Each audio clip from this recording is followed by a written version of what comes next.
Welcome to the Spark Creativity Teacher Podcast, a podcast for English teachers in search of creative teaching strategies. I'm Betsy Potash, and I'm glad to welcome you to episode 36, all about how to do a class play with your students. Today's guest is Danielle from Nouvelle ELA, and I know you're going to love the easy steps to a successful class play structure she's about to share with you.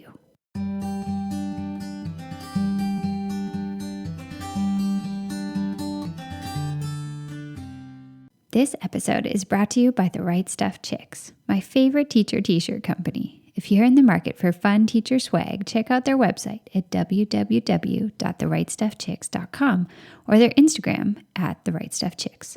My favorite t-shirts sport the slogans, "Chapter books are my jam" and "Read more books." The first time I was part of a class play was back in my college days when my Shakespeare class put on A Midsummer Night's Dream on campus. Our legendary Shakespeare professor divided us into small groups and let us go independently to rehearse our individual acts all term. We didn't reveal a single thing about our performances, including their locations, until the last day when we traveled around campus as a class, watching each act in order. Every theme was different, all the costumes were different. The way we did them was completely original. The project certainly ranks in the top 3 most memorable of my entire education, which is just one reason I'm so delighted Danielle is coming on today to talk to us about how to put on a class play. This type of activity, the very kind that sounds a little intimidating and overwhelming at first, is the very kind that can make such an impact on students, just the way it did on me. My guest for today has a lot on her plate. She runs the site Nouvelle ELA, writes for the Secondary English Coffee Shop, and has recently started a fabulous new podcast called YA Cafe. I'm delighted to welcome you to the show, Danielle. Hi, glad to be here. Can you tell me a little bit about what you do and how you got to where you are now? So I taught for 5 years, 8th and 9th grade English. I'm out of the classroom this year, and I'm trying to stay connected with teachers through my blog and through my podcast. And I am also advising a teen Shakespeare company and working with them to bring Shakespeare and drama into their lives. Oh, wow, that's amazing and so perfect for the topic that we're going to talk about today. We're going to focus on this amazing class play project that you have done with your students. And I'm hoping we can just walk through the process and give listeners the basic structure so they could get started with their own class play. Can we start just quickly with how you introduced the project to your students and got them geared up? Sure thing. So I was lucky enough to teach in a fabulous school in Puerto Rico. Wow. And I worked with a really supportive administration and group of parents, and I talked to them before we ever started this and said, do you think that this is something y'all would be on board with? And they said, absolutely. Mm-hmm. I presented it to the students. They read an abridged version of A Midsummer Night's Dream over winter break, and then they came back to school, and I kind of laid out one possible vision for bringing this into a class play. And they were so excited and they gave me lots of feedback, and it took a life of its own from there. That sounds fantastic.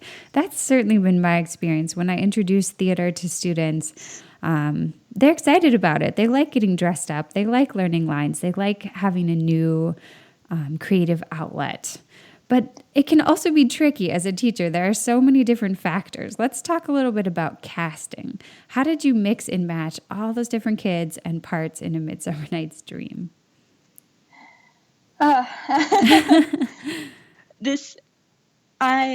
was looking in preparation for this podcast. I went back and I looked over my diagrams of the roles and all the kids. So I worked with 2 sections of honors English. I had 9 students in one class and 11 students in the other class. Wow. And they were actually working all together on one play. Okay. So my biggest challenge was to kind of cast so that the classes could be productive in their own sections and then come together at the very end in an after-school rehearsal and kind of make it all work. Wow. So one of the things that I did was I cast understudies for every single part, like you said, And I did it like across my sections. So if I had Hermia in first period, I had Hermia's understudy in second period. That way, Hermia and Lysander could always work together no matter what class they were in. Nice. Right? Yeah. And I asked the kids what parts they wanted. And my initial challenge that I faced was that they all wanted small parts. Oh, so nervous. And I didn't understand.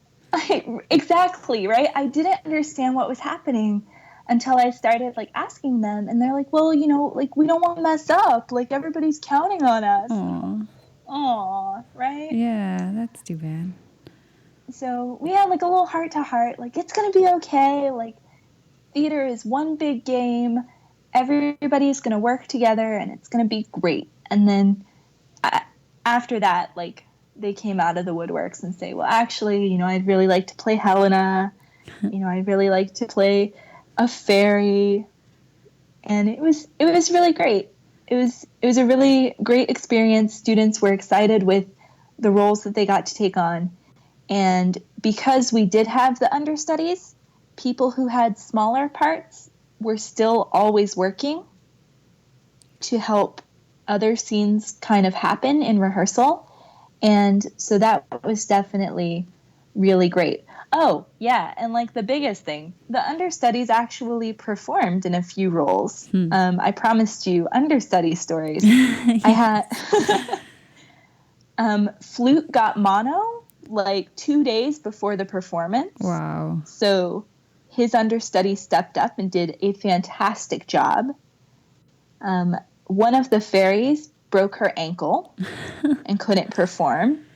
So another fairy had to take her place. It was really amazing. Yeah. These kids were really troopers. Oh, I love that tip. And I think for teachers who are in small classrooms to split the understudies and the cast into the two different classes so you have the ability to work through the lines. And then for teachers who are in large classes, you can actually be kind of running 2 rehearsals every day, I suppose.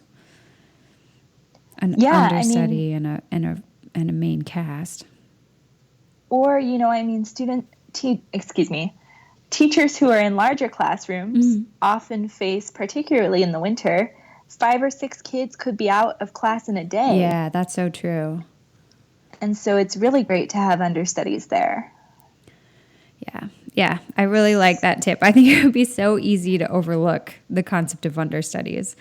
Okay, so you've got your project introduced and you've figured out your cast. You've spread out the key roles to the understudies and the main cast.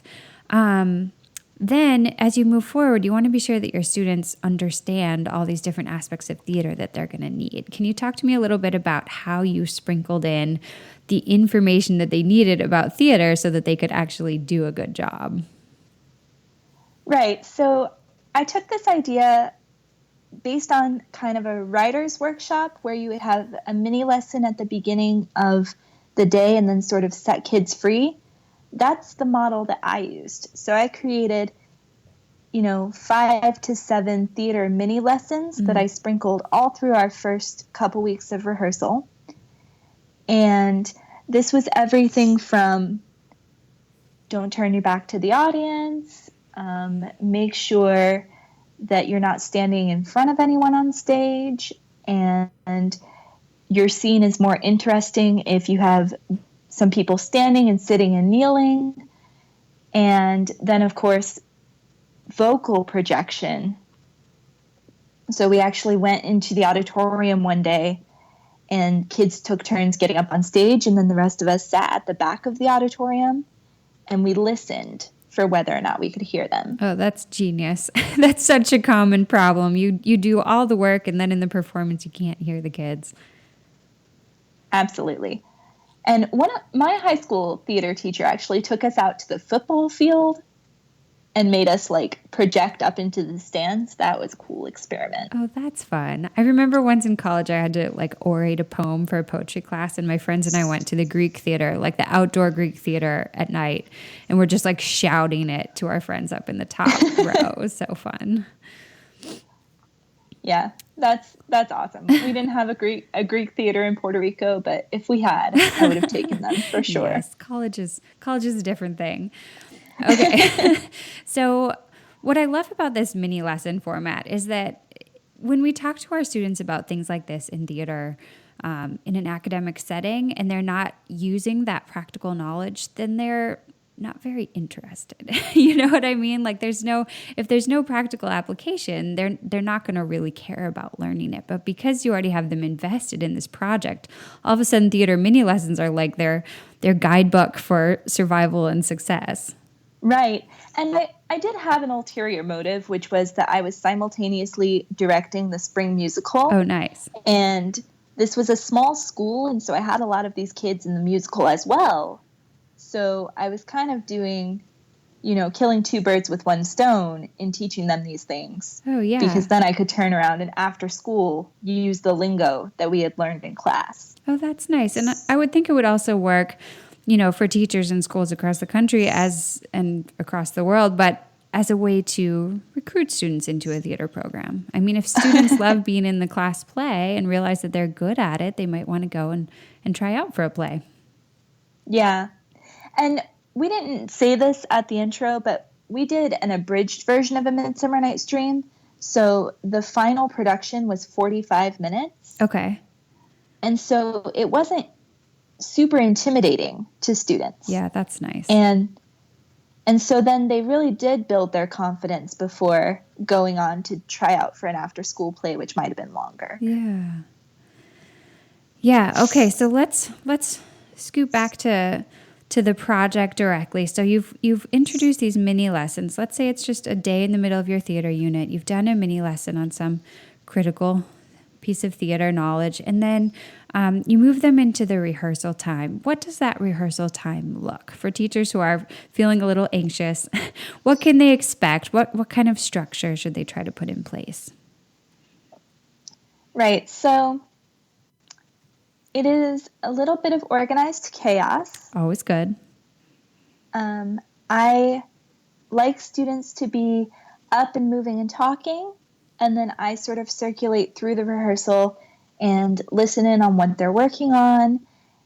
But we kind of start with goals. So part of what students maintain throughout the rehearsal process is a practice log. And this happens for 5 minutes at the end of rehearsal and is kind of a reflective activity. But when they come in the next day, they will have set a specific goal for rehearsal. So that could be something like, we're going to block Act 1, Scene 2 today. Nice. And then they will know what they're working on. And I will know what they're working on because they'll have it written down, right? Yeah. So I'll know if they're off task because they will somehow not be doing what they said they were going to do. I like that. So each day you're giving them the chance to manage their own project, but manage it with a pretty clear structure. Right, absolutely. And one thing I was thinking about kind of recently with the kids I'm working with now is that it is unreasonable to expect that every student have a great rehearsal every day. Yeah. But part of what we want to teach students is how to be productive even when they're feeling blue, okay? Yeah. So maybe they're super tired today and they don't feel particularly motivated to get up and jump up and block Act 1, Scene 2, but they can help someone run lines or they can help, design the program. So part of what I was looking for is students to really take charge of their own experience and work through just all of these emotions we have in being human, even if they couldn't bring 100% of their energy every day.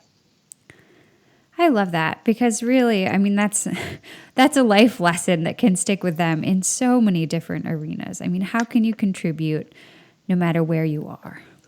Okay, so these practice logs, did that then play into the grading? What else factored into the grading? Right. So I graded the practice logs for completion, for goal setting, and I actually collected these 3 times throughout the unit so that I could help them set better goals. Mm-hmm.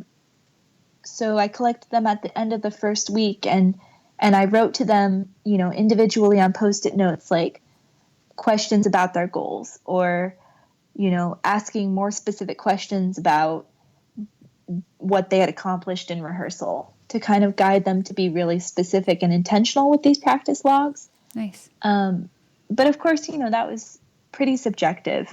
All of the mini lessons had quizzes attached, which were objective, right? Nice. Do you know Yeah. the parts of the stage? Do you know your blocking notations? We had a lines test. So are you memorized? How did they do? They did really well for the most part. We just had a couple students who struggled, and it wasn't even that they were struggling to memorize. They were kind of just procrastinating, but then they got it in the end. I have to admit that I've had multiple nightmares in my life about being in a play and not knowing my lines, and I've never even been in a play. And then the most important thing, in my opinion, that went into the final grade was a soft skills rubric. And I alluded to this when I said that, to me, part of theater is developing your problem solving and your engagement and your focus and your attitude. And so I gave students this soft skills rubric, and we had developed it together. And then at the end of the unit, they justified what they thought they should get in each category, and they provided evidence from rehearsals. So, I deserve a 10 on problem solving because so-and-so got mono, and I stepped up and I memorized the part in time for opening night or whatever. Yeah. I like that. You're building in an argumentative writing element in your class play project. That's fantastic. All right. So you've got all your students on board. They've done their lines tests. They've been setting goals, rehearsing hard. Talk to me about the major successes at the end. I loved reading about the dress rehearsal and the final performance. Can you give us a little description? Yeah, so our dress rehearsal was a parents' night, and we invited everybody's parents and their siblings and things like that.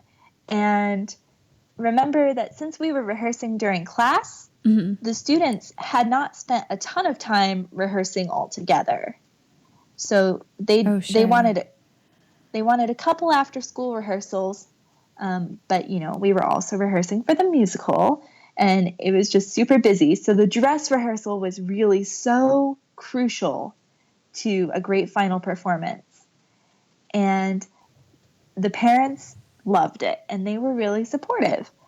But I noticed some of the kids were not taking that show as seriously as they could have because it was, quote unquote, just their parents. The final performance, I wanted it to be for the whole school. I wanted them to just show everyone what they had done, right? They talked me down. They said... It's a lot of pressure. Yeah. These were 9th graders, and our eventual bargain was that they would perform for 7th and 8th graders and then their fellow 9th graders. Nice. And they did such a great job, and they took this performance so seriously. And we made programs and, the whole 9 yards. And it was just the best. I love them. The final moment in these big projects is just so memorable. And it's just the kind of thing that they're always going to have with them. Yeah. There were tears when it was over. It was just a class play. Oh, wow. That's awesome. Oh, this is the kind of thing that makes me so happy as a teacher. I love to picture them. I know. And afterwards, I had parents in tears because they came up and, I never knew my little so-and-so had that in him. He's so shy. The kid who played Puck never talked in class. Oh, wow. What a breakthrough. Yeah. And he was like doing flips and like jumped off the stage and was just this incredible performer. But, kids really respond so well to having a character to kind of like pull over themselves or, to wear as a mask. Yeah. And then other students, I did see what you were talking about where they turned around and came out for the school musical because they had found a new confidence, or they found that they loved theater.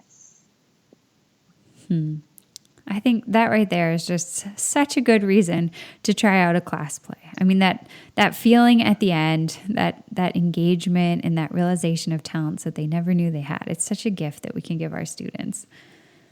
Yeah, I truly love that about theater. I love that it's still, English language arts, but it connects to something so profoundly like human in us. Yeah. I love it. Yay. All right. Well, we're going to be wrapping up here. I think we've touched on a lot of these already, but what would you say were your students' most important takeaways at the end of all this? I definitely think that these soft skills stayed with them. Figuring out how to stay engaged even if they were having a bad day, or how to problem solve for themselves. This is a really important skill for ninth graders, instead of running to the teacher every time they have a problem, learning how to deal with it themselves. Nice. Well, I'm so thrilled that you could come on and tell us about this class play. And I hope that a lot of teachers out there are going to try it for themselves now that they have this structure that they can borrow from you. And I want to ask you, when listeners want to connect with you, where can they find you? Do you have some favorite platforms online? Well, I love Instagram, and I'm there at Nouvelle_ELA. So that's NOUVELLE_ELA. And I, of course, just started this podcast. I was so inspired by your podcast. And so we discuss a new young adult literature title each week. And that's the YA Cafe. And that's on iTunes and other podcast platforms. Awesome. Well, I'm going to get those platforms onto the show notes today.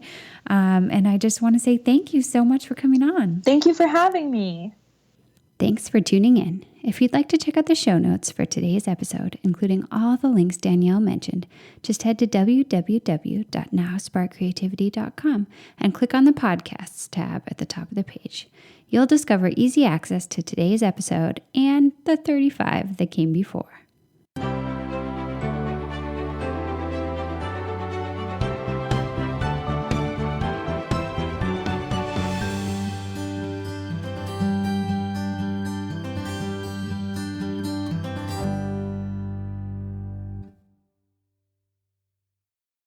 The Spark Creativity Teacher Podcast is a proud member of the Education Podcast Network.